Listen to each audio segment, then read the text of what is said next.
खुलुमबाय खुलुमबाय दे जोंनि दिनै खौरां मेलनि लानायनि मेन उद्देश्यआनो जाहैबाय जोङो आइ कंग्रेसनि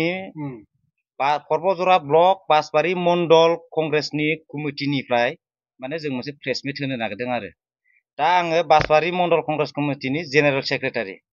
दा जिहुते जोंनाव ओरैबायदि समस्या दङ बुंनो थाङोब्ला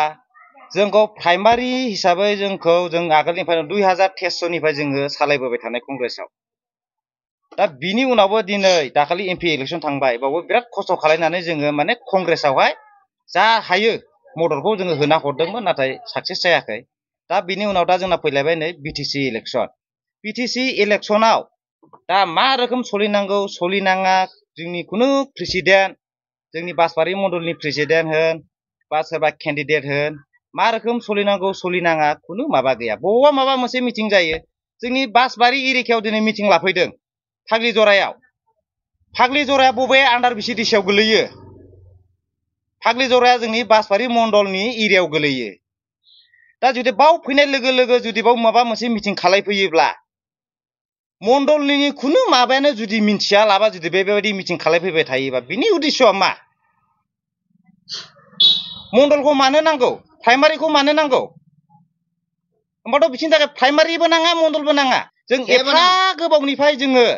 खस्थ' खालायनानै दिनै बे बोथोराव सफैबाय जों बावलानो जोंना इलेक्सना 22 तारिखआवनो अतिरिक्त 12 दिनल'सै दा बेयावबो जुदि सोरबा केन्डिडेटआ जुदि बा सोरबा जोंनि प्राइमारिनि प्रेसिडेन्टआ जुदि केन्डिडेटजों जुदि टार्म्स थानानै जुदि हारसिङै जुदि गावनि माबा मोनसे केपासिटि खालायनानै लायो बा माबा खालायो दिनै मिटिं जादों बावबो जोंखौ खुनु इनफरमेसन गैया मानो सिरि थांखुमाखो बिसोरो दा फाग्लिजराव फैनाय हिसाबै बियो जोंनि बासबारि भिसिडिसिनि जोंनि जानाखि कंग्रेस कमिटिनि मण्डलनि दङ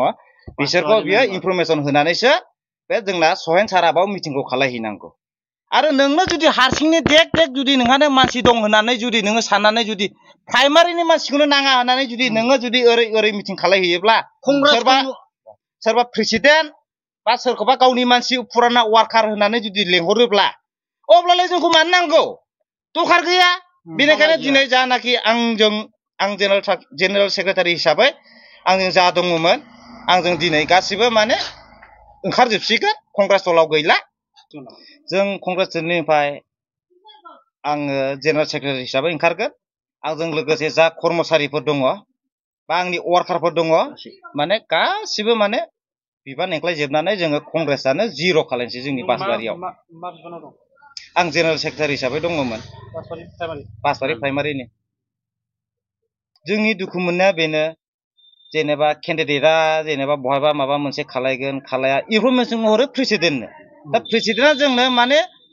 एखेबारे स्पस्ट भाबै जोंनो खिन्थाया दा दिनैबो जों जयैदोंमोन दहाय बे अफिसखौ जों बानायदोंमोन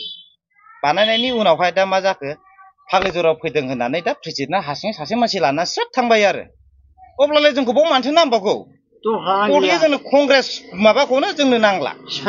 जा दङ जोंनि कंग्रेस प्राइमारि होन बुथ कमिटि माबा होन गासिबो ओंखारजोबनानै गासिबो रिजाइन होजोबसै जों बाव